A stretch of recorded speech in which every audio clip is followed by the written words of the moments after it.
Hey guys, what's going on? My name is Neremik and welcome back to 12 Days in Neremik, to another edition of my top 10 games. We haven't done one of these lists for a while, and compared to the last one of these that we did, there has been a major shake-up in stuff on this list, and this ordering of stuff that is on the list as well. Hopefully that's interesting to you guys, and even better yet, there are even more reviews talking about the games on this list. So, if by any means you want to see me elaborate a bit more on why I like some of the stuff on this list, or some stuff that maybe just didn't make the list, then do feel free to go check out the second channel and the Neremik Reviews playlist if you want to find out some of that information. Now with that said, jumping straight into place number 10 is Payday 2. I couldn't put this any higher than 10th, because while I enjoy it and it's a game I always go back to, it ultimately does have its flaws. It drives me up the wall undoubtedly, and it's buggy, it's glitchy, and a mess, but it's also my mess. It really gets your heart pumping in the loud missions, and playing with a full lobby of friends who knows what they're doing, or better yet, running into people online who are actually competent at the game. This game's really fun. I really enjoy the stealth mechanics in it. I think all of the setting and the theming and just the thrill of seeing your total slowly go up, even if that ultimately means nothing in the game past a certain point, it's just a really satisfying gameplay loop.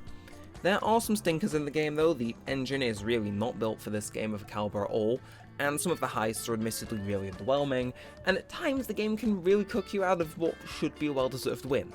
So, while I do enjoy it, and while I always do find myself coming back to Payday 2, it's not a game I can put any higher, solely based off the fact that a fair bit of the content isn't that good, and it's just average, and the engine is out to kill you most days. Coming in at number 9 though, kind of somewhat following that trend, is Civilization 5, which is something I don't believe has even made the list in the honourable mentions yet, which is kind of insane. I started really playing this game in 2019, and throughout 2020 and 2021, my love for the game has slowly been igniting, you could say. A lot of the fun in this game comes from playing either on higher difficulties or online with your friends. While I know some people wouldn't qualify this as an actual criteria as to rank it, finding out how to properly do modern multiplayer without any of the glitches we were encountering previously has severely improved my enjoyment of the game. Being able to mess around with bloody Genshin civs going up against Armstrong from Metal Gear is really a fun time, with Tommy Wiseau in the corner. It's a good time to mod the game, and it's good to have the base game there as well, which is genuinely a solid foundation. You've got obviously your social systems and stuff, and while it's far from perfect, and in fact the reason this isn't any higher on the list, is because I do tend to find myself sitting into the most efficient path whenever I play the game, it is still fun, and especially with friends and a funny mod that adds a little bit of a quirk factor to try and also the kind of tested best proven strategy. It's a good time, and if you're a fan of strategy games and you haven't already played this one, I highly recommend picking it up along with its DLCs because all the systems here and the strategy, it's a really fun time. Coming in at number 8 though, is Dead by Daylight. Now I wasn't sure where to place this. Originally this was 10, but I moved it down. Because unlike the other two, which I play with friends, Dead by Daylight is the only one in which I kind of can always go back to. Payday 2 and Civ 5 seem to always have a cooldown period with them, but Dead by Daylight always seems to be that evergreen game in my catalogue, and I think that deserves some merit within this list. It's also pretty cool, and you have to adapt on the fly a fair few times. Not to mention the variety of killers you play against, and the fact it's asymmetrical mean you have to play up your playstyle, and the game is always feeling fresh with regular updates. It is genuinely a fun game, despite how much it'll make me rage, and even though I may have the worst play session in human history, I know that come the next day, and at the latest the day after, I will come crawling back to try and get my prog one more time. It's a good time, and best yet, I do think it's currently on sale for the Steam Winter Sale. There is an asinine amount of DLC, although you can earn some of it in the game free. It is a good game, and if you can round some friends up to get a whole lobby going of survivors, it's probably some of the most fun you can have online, but also some of the most frustrating. Number 7 is our first major fall from grace, and that's Zero Escape Virtue's Last Reward. Previously, this was touted as my favourite game of all time, and then it kind of fell off the list. And I have to say, having revisited this game in little bits and pieces, and also having a world record speedrun at one point, revisiting again this year, I wasn't expecting to really enjoy it. I was there purely to get content and footage for a Neremik 2 video, which has yet to see the light of day. But going back through the game at my own pace, not speeding through and just taking it all in, making sure I took the right routes and stuff so it was a little bit more structured and whatnot, I was genuinely surprised by how much I was enjoying revisiting a game which hinges so much on its story. Which says a lot because this game's surprises and the story are so well written, I genuinely thought that when I came to revisit it, it all would have just worn thin. But Zero Escape is a very good franchise. It's renowned for good writing, and I'm happy to say that you can replay it plenty of times. Not to mention, this game is long, and the choice system slowly impacting the thing, and the massive all hell flowchart, I think makes it the pinnacle of the trilogy. Zero Time Limit had the similar aspects, although they kind of fell flat, and the first game I'm kind of 50-50 on most days, but Virtue's Last Reward lands slap bang in the middle with all the features I like about the game. The puzzles aren't too hard, I think the characters are great, the OST is banging and atones the scenes perfectly, and it's generally just a very fun ride. I don't think I would have gone and learned to speedrun the game if there weren't plenty of redeeming factors about it that made my love for it very present. Coming in at number 6 though will probably shock some of you. It's Animal Crossing City Folk, another massive fall from grace. City Folk arguably had its position a little bit tilted by New Horizons, but I still stand by the fact that I think it is the best in the series. Some of you might be boggled by that given New Horizons is probably objectively the better game, but I enjoy what City Folk offers more than perhaps the offerings of any other one in the series. And it's kind of hard to put into words, I do plan to put it into a Neremik 2 video, but City Folk has this feeling, this Wii era charm that I grew up on, and I'd be lying if I said nostalgia wasn't a factor in its placement still being here, but I like the fact that decorating isn't the forefront, and that it's more so probably the peak of classic Animal Crossing, where the focus wasn't massively decorating your town, all these furniture sets you could buy. They were features, but the core of the game was socialising and paying off your home loan, which are the aspects of the game I gel the most with. And I think for that reason alone, City Folk still deserves a place on this list. I'll go more in depth with this whole concept and why I like City Folk still so much all these years later on the second channel, ideally some point next year, but just know that it's a very good reason for it, it's just very hard to articulate without over an hour of runtime. Coming in at number 5, and will probably have me roasted on a spit for this, is Fall Guys. Now, this game takes probably everything I liked about playing multiplayer with Payday 2, Civ 5 and Dead by Daylight, and has it condensed into a really nice package. It's got a dedicated squads mode, you're not at an advantage or disadvantage playing solo or not because you can play solo or as a squad, and the maps are really fun and whatnot. In fact, I was very much prepared to put Fall Guys at 4 or 3, but the only reason it's fallen short is because of a lot of mismanagement on Mediatonic's end within the last 3 or so seasons, which I'm not all too happy about, and it has diminished my enjoyment of the game. Don't let that sway you though, Fall Guys is available for the low price of free now, and I think it's a game everyone should at least give a crack at, since you don't really have much to lose by trying it at all. It's a fun total wipeout thing, and growing up in the craze of, well, total wipeout being pretty much dominant on British television, I'd be lying if I said that some of that childhood nostalgia didn't come creeping in as I did stuff I could clearly tell had been lifted from the show.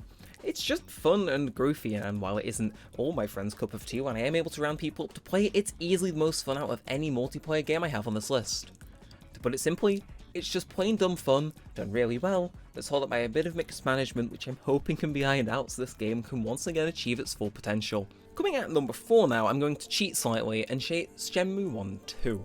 Now, they're technically bundled as one game on the HD version, just with 2 sides of it. And the thing is either of them could go here, so I'm just going to concede and put the collection here and throw my hands up, and you can shoot me if you want, but I'm going to stand by it. Shenmue 1 and 2 have a very weird lightning in the bottle energy I haven't been able to pin down. I have in the second game, but the first game is arguably my quintessential Christmas game.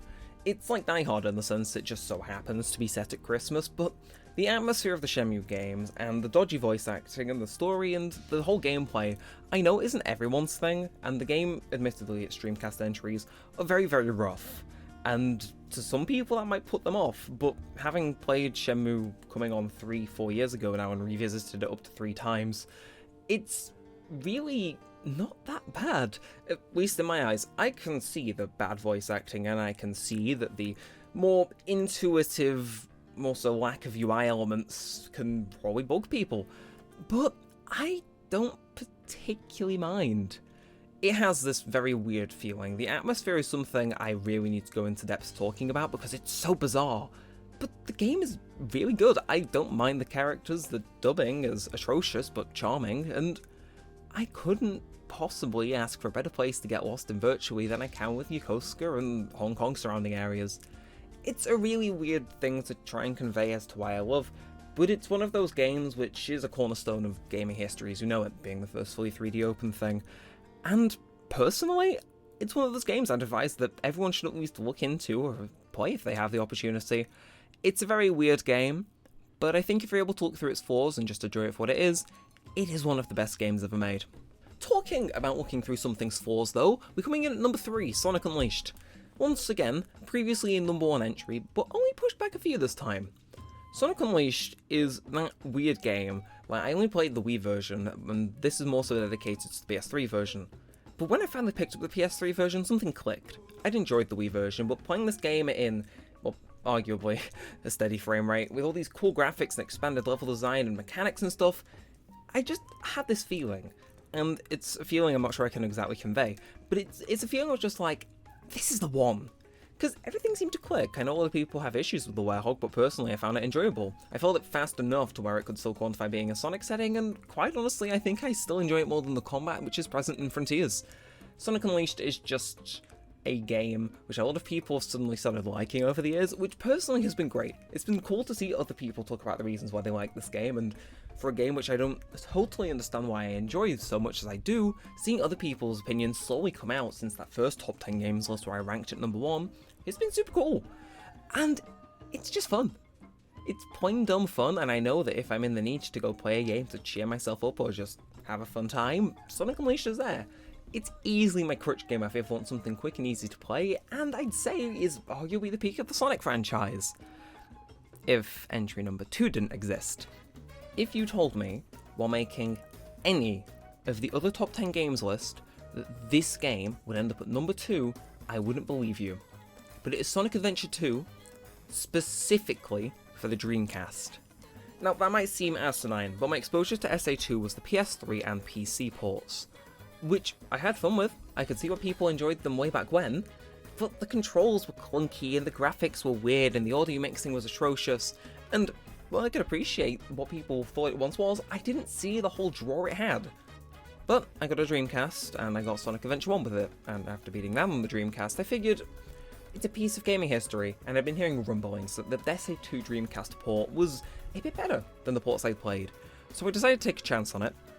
And every single criticism I had, whether it be the controls, the audio mixing, or things just not seeming quite right, seemingly blurred away. And I'm not sure whether that was with age or not, but the Dreamcast port of Sonic Adventure 2 just felt different. I'm not sure whether it was the controls or the fact it was the original hardware, so it was untainted by any weird porting processes, but SA2 on the Dreamcast is the game I understand people were so hyped about. I still don't particularly enjoy the HD ports all that much, but the Dreamcast version? Hell yeah! There's no clunkiness, and beneath it all is the game I know people really like. The level design is banging, the music is banging, the story is mint, I know the voice acting is a bit whack, but goddammit I love it either way.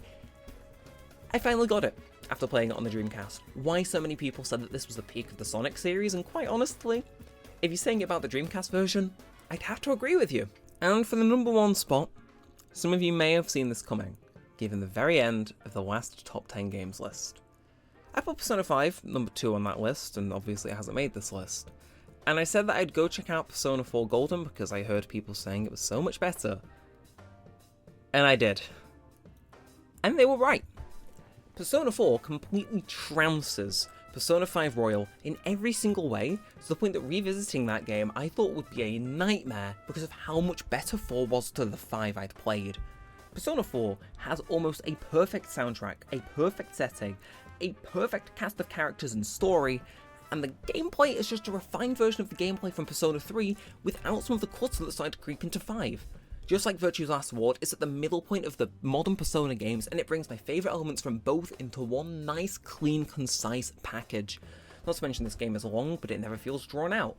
And the fact that pretty much every single version gives you the same completely delectable experience. It's really hard to not put this at number 1. I had to shuffle this list around, decide what games I preferred to others, and the list did admittedly shift a fair few times, but Persona 4 Golden was unable to be topped by anything else on the list. I've not had a gaming experience like that, I don't think ever. I was there practically working 8-hour days to complete Persona 5, but Persona 4, I was there working 12-hour days. It had me in a very unhealthy chokehold, but I ain't complaining. I don't think I've ever fallen head over for heels for a game from hour 1, but the moment that intro was going with the eerie atmosphere and the introduction to the characters and your first boss fight, it all came together so early and held practically a flawless standard throughout until the end of the game. I don't think I'm ever going to play a game that gets things so consistently right like Persona 4 does for years to come. It is practically impossible to hit it that far out of the park, but the teams at Sega and Atlus did it, and I am grateful that I was able to play this game in my lifetime. And that's it! Once again, my top 10 games, let me know, do you agree, do you disagree? What do you think of the games on this list? Have you not heard of some of them? Are you going to try some of them out after this? Well hey, you're going to go watch the massive reviews I've made on a few of these guys. This list did take a fair few days to pull together because I kept changing my mind after I'd recorded the audio, but hopefully you guys enjoyed.